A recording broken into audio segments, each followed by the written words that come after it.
राष्ट्रसंत सद्गुरू जनार्दन स्वामी गुरुमाऊलीचं जीवन दर्शन जर तुम्हाला पाहायचं असेल तर अतिशय वैदिक परंपरेप्रमाणे, ऋषीमुनींच्या परंपरेप्रमाणे आणि उघडा श्रीमद भगवद्गीता, श्रीमद भागवत अशा उघड्या ग्रंथाप्रमाणे त्यांचं जीवन दर्शन आहे. त्यांनी कठोराशी 16 वर्ष भगवान शिवाची तपश्चर्या केल्यानंतर त्यांना जी अनुभूती आली किंवा लोकसंग्रहार्थ कर्म करण्याची ज्यांना ती प्रेरणा मिळाली, त्या प्रेरणेनुसार तपश्चर्याच्या काळामध्ये जी वैदिक परंपरांना किंवा नित्यनैमित्तिक कर्मामध्ये जे स्थित असायचे ते त्यांनी शेवटच्या अंतापर्यंत तो नियम चालवला. आणि म्हणून त्यांचं जीवन उघड्या धर्मग्रंथासारखं आहे, अतिशय रेखीव आहे. आणि भगवान शिवाचा साक्षात्कार झाल्यानंतर त्यांना लोकसंग्रहार्थ कर्म करण्याची प्रेरणा मिळाली. गीतेच्या तत्त्वज्ञानाप्रमाणे यदरते आचरते श्रेष्ठ, श्रेष्ठ महापुरुष जसा प्रकारचा आचार विचार समाजाला सांगतात त्याचप्रमाणे सर्वसामान्य लोक त्याप्रमाणे वागण्याचा प्रयत्न करतात. या तत्वाप्रमाणे किंवा वाट सांगे त्याच्या पुण्या नाही पार, होतो उपकार अगणित. जे परमार्थ क्षेत्रातली वाट सांगतात त्यासारखं पुण्याचं काम नाही. या संतयुक्तीप्रमाणे सद्गुरू जनार्दन स्वामींनी आपलं जीवन असं रेखीव धर्मग्रंथासारखं आणि सर्वांपुढं प्रगट केलं आहे. त्याचं हे प्रगटीकरण आपल्याला या चित्रफितीतून पाहायला मिळणार आहे. सद्गुरू जनार्दन स्वामी प्राप्तकाळी ब्रह्ममुहूर्तावर उठायचे. ब्रह्ममुहूर्तावर उठल्यानंतर थोड्या वेळ आपल्या आसनावर शांत ध्यान मुद्रेत बसायचे.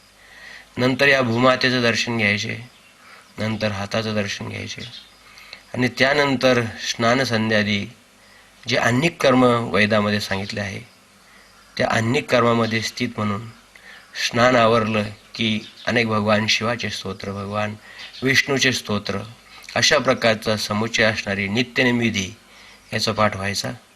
नित्यनिमिधी झाल्यानंतर सर्वांना बाबाजी ध्यानस्थ बसायला लावायचे आणि स्वतः ध्यानस्थ बसून प्राणायामादी अभ्यास करून मग नंतर सर्व काही सामान्याला समजेल अशा मराठी रसाळ भाषेमध्ये आणि प्रवचनरूपी सेवा करायची. ते सांगायचे की धन्य त्याचे जिने कथा निरूपणे जन्म गेला. अशा प्रकारचं कथा निरूपण झालं की मग वैदिक कर्माप्रमाणे अग्निनारायणाची सेवा अनेक कर्म करायचे, अग्निनारायणाला आहुती द्यायची.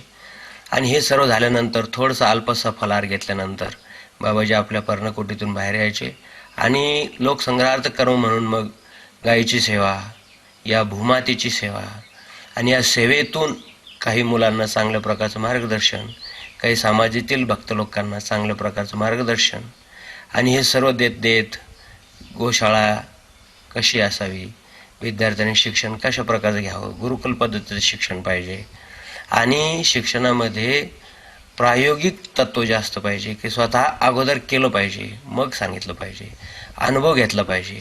अशा प्रकारचा शेतीचा आणि सेवेचा भाग बाबाजी समजून सांगायचे. खडकाळ अशा जमिनीतून चांगल्या प्रकारचं आणि उत्पादन तुम्हाला कसं काढता येईल हेच सुद्धा सद्गुरू जनार्दन स्वामींनी आपल्या जीवन दर्शनामध्ये तुम्हाला पाहायला मिळेल, त्याला शिकवलेलं आहे.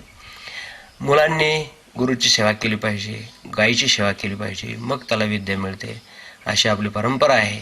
आणि म्हणून मुलांकडून गायीची सेवा करून घेणे, मुलांना चांगल्या प्रकारचं शिक्षण देणे, यानंतर सगळं काम झाल्यानंतर स्वतः कामावर जाऊन बसणे हा सद्गुरू जनार्दन स्वामीचा सर्वात मोठा वैशिष्ट्यपूर्ण आणि जीवनक्रम आहे.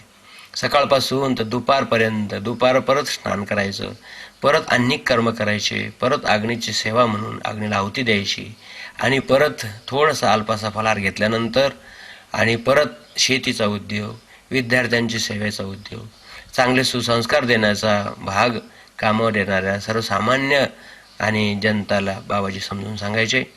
आणि संध्याकाळी सगळे कामून आश्रमात आल्यानंतर गीता, भागवत, श्रीमद भागवताच्या एकादश खंडावर विशेष बाबाजींची प्रीती होती. एकनाथी भागवताचे बरेच आणि ओव्या, जवळपास 500-525 ओव्या बाबाजीच्या मुखोद्गत होत्या. त्या ओवेतून थोडंसं आणि अल्पसं जनता जनार्दनाच्या भाषेमध्ये सुसंस्काराचं भाग बाबाजी समजून सांगायचे. हे चालतं फिरतं तुम्हाला सांगतो विद्यापीठ होतं. सगळंच कृती बाबाजींची, काही ना काहीतरी शिक्षण त्याच्यातून माणसाला मिळायचं, काही ना काहीतरी त्याच्यातून, आणि उपदेश माणसाला मिळायचा, आणि ते सुद्धा त्यांच्या अनुकरणीय जीवनातून मिळालं. म्हणून सद्गुरू जनार्दन स्वामी हे अनुकरणीय कृतिशील संत असं बऱ्याच आचार्य लोकांनी सांगितलं आहे. आणि म्हणून अशा कृतिशील, अनुकरणशील आणि अतिशय सर्वसामान्याला समजणारं, सर्वसामान्याला त्यांचा प्रबोध समजणारा, सर्वसामान्याला त्यांचं जीवन समजणारं अशा प्रकारचं जीवन दर्शन आपल्याला या चित्रफितीतून पाहायला मिळणार आहेत. सद्गुरू जनार्दन स्वामी संस्कारित सर्वेश्वर महादेव मंदिर ट्रस्ट आणि सद्गुरू जनार्दन स्वामी संस्कारित काशी विश्वनाथ महादेव मंदिर ट्रस्ट अशा दोन्ही विश्वस्ताच्या विद्यमानाने आणि भक्त मंडळीच्या अथक परिश्रमातून असलेल्या जुन्या बाबाजींच्या वेळच्या आणि ओरिजिनल मूळ चित्रफितीतून हे जीवन दर्शन बाबाजींच्या आपल्याला पाहायला मिळणार आहेत. सर्व संत जनार्दन स्वामीच्या भक्त परिवारांनी या सगळ्यांना याचा लाभ होणार आहे. सद्गुरू जनार्दन स्वामी महाराज की जय.